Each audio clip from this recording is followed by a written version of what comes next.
Hello students. In the last class, we learned about the components of the central nervous system, which are the brain and the spinal cord.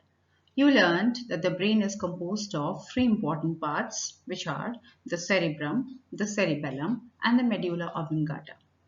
And you also learned that the spinal cord performs many important functions in the body.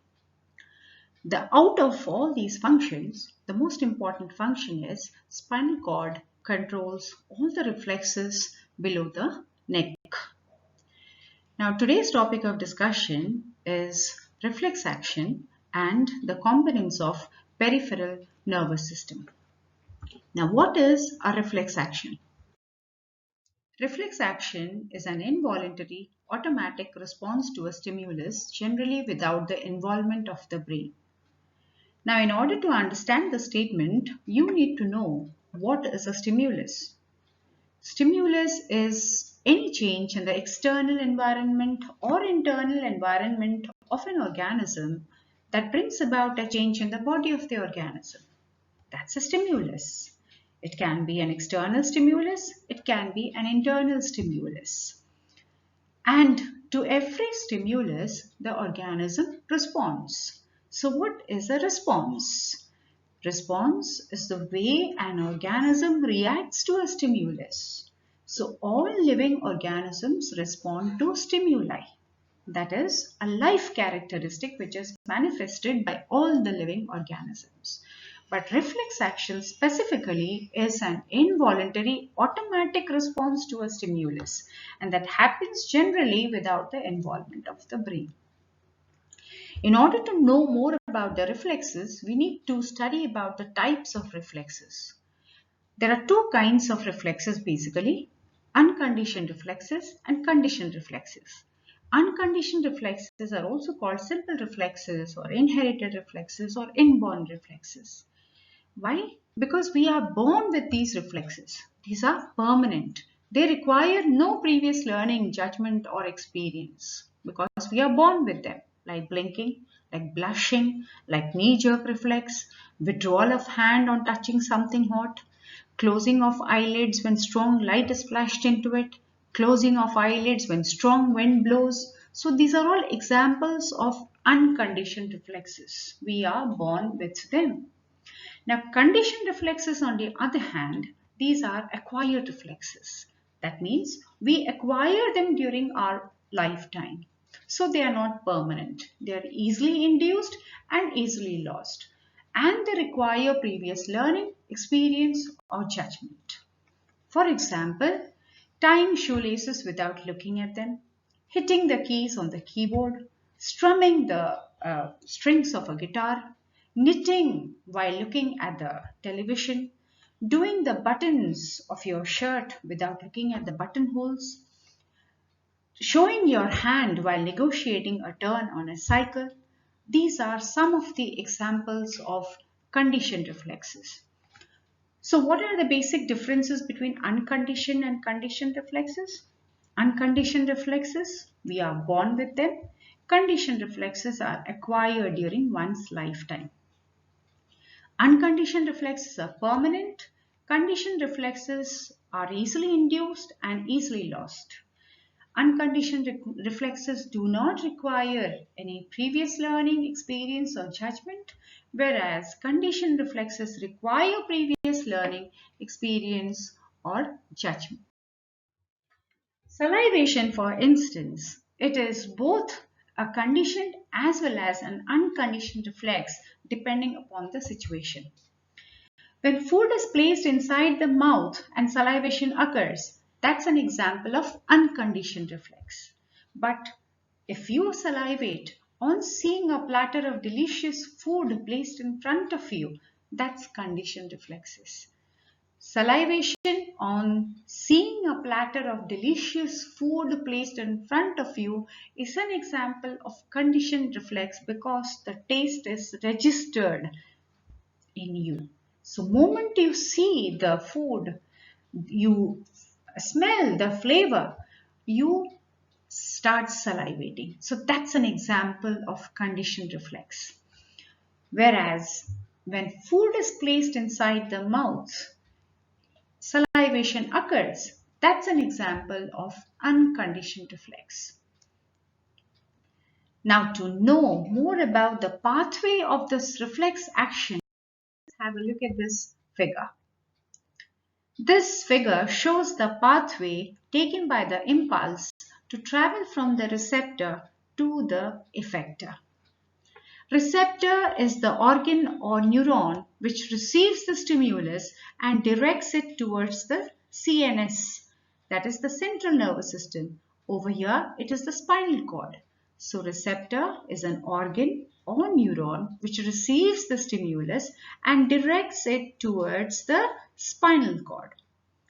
Effector, on the other hand, is a muscle or a gland which, on getting an impulse from the brain or the spinal cord, it contracts or secretes. So I think you understand this. What is a receptor? Receptor is an organ or neuron which receives the stimulus and directs it towards the spinal cord. So the direction of the stimulus is from the receptor to the spinal cord. And this impulse is carried by the sensory neuron. Now, what is an effector?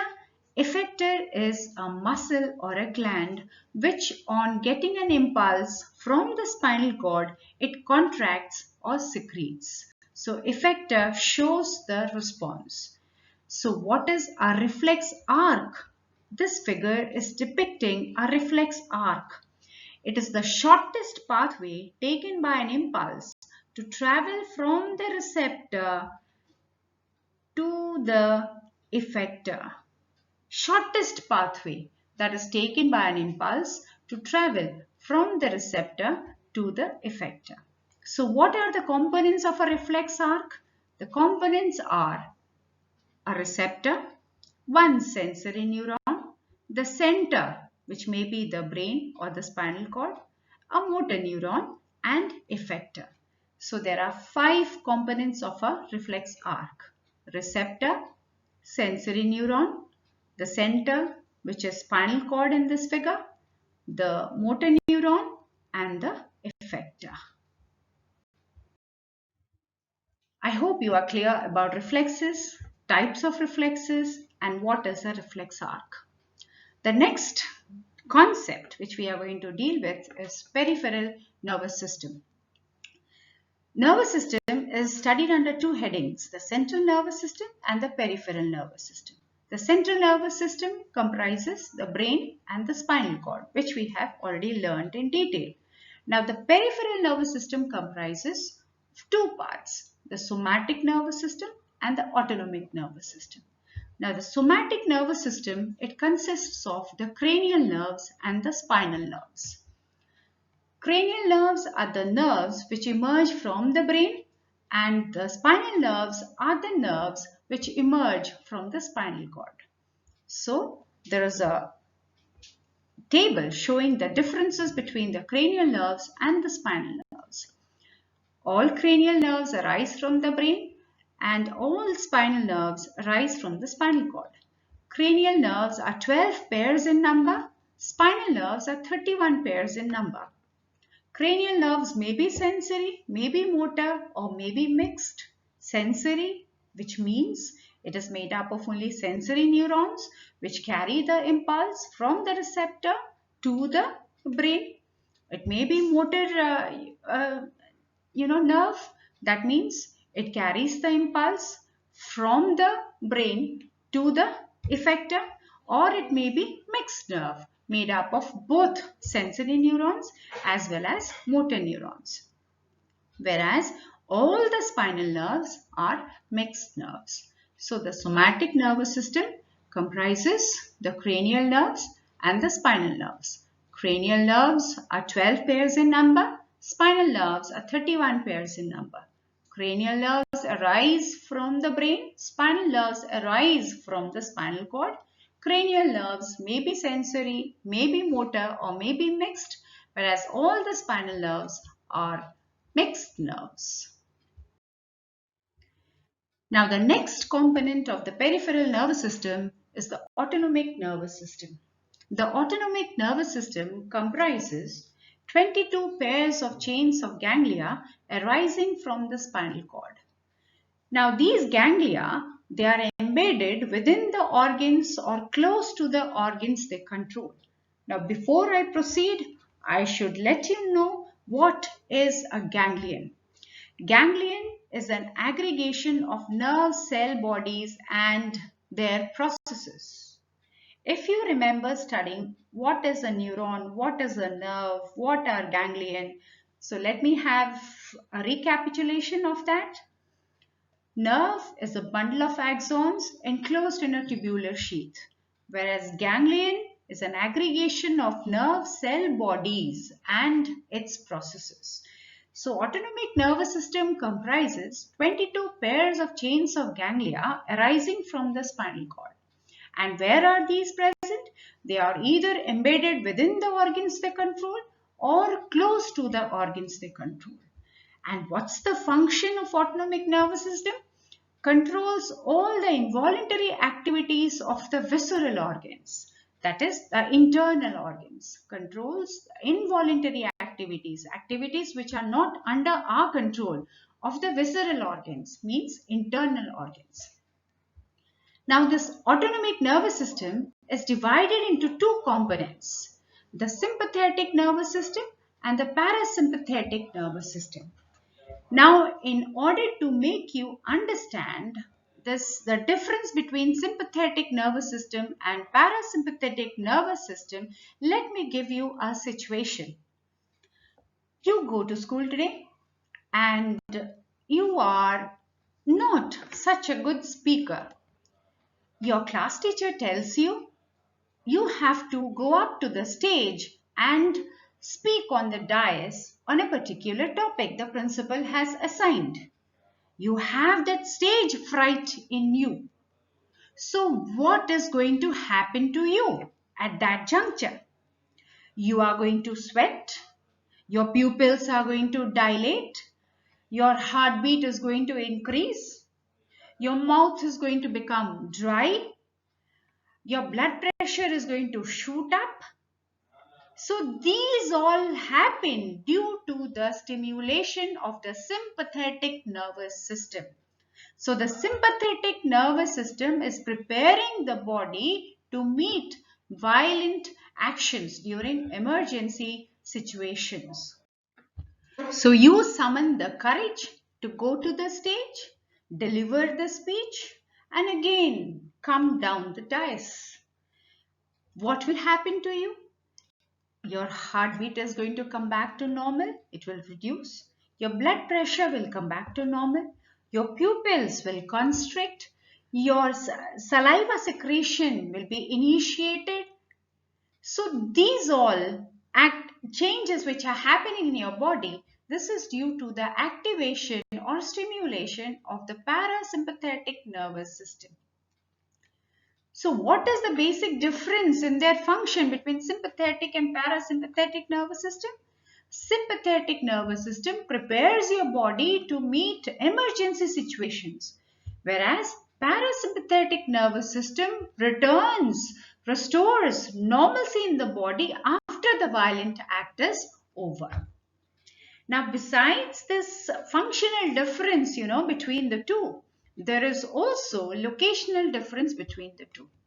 The sympathetic nervous system is located in the thoracolumbar region of the spinal cord, that is between the neck and the waist region. The parasympathetic nervous system, on the other hand, it is located in the craniosacral region of the spinal cord, that is above the neck and below the waist. So you get these two differences between the sympathetic nervous system and the parasympathetic nervous system. So think about the situation and then answer your questions. Activation of sympathetic nervous system, what will happen to you? Remember, the heartbeat is going to increase, the blood pressure is going to shoot up, your pupils are going to dilate, your mouth is going to become dry, whereas on the other hand, due to stimulation of the parasympathetic nervous system, your heartbeat is going to decrease, your blood pressure is going to lower, your mouth will start salivating again, and normalcy is restored. So normalcy is restored by the parasympathetic nervous system, which is located in the craniosacral region of the spinal cord, whereas in order to meet an emergency situation, your body prepares itself due to the stimulation of the sympathetic nervous system, which is located in the thoracolumbar region of the spinal cord.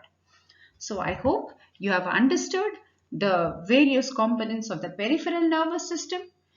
What are reflex actions? What are the types of reflexes? And if there is any problem, you can get back to me. Thank you, children.